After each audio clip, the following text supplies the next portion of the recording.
constantly objected to the passage of the equity bill. He said, quoting General Lorenzana, "Mr. Senator Craig,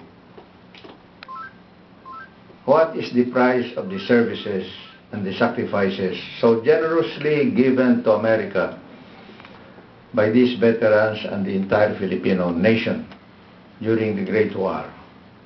They were prepared to offer the ultimate sacrifice for America.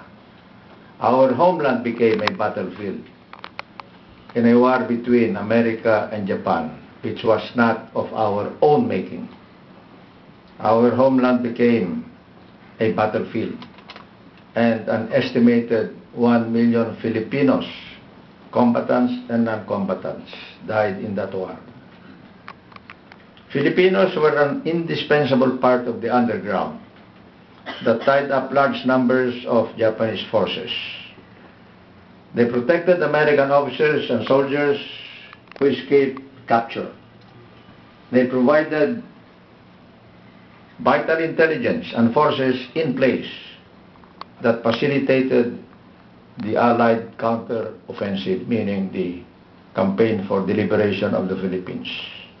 Filipinos provided valuable combat support in the rescue of 515 American prisoners of war in Cabanatuan on the 28th of January 1945, considered the most successful rescue in the annals of the U.S. Army,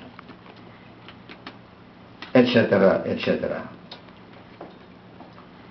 And so I put this by way of spinning that message in my own column without the permission of General Lorenzana, because I thought he said it so eloquently.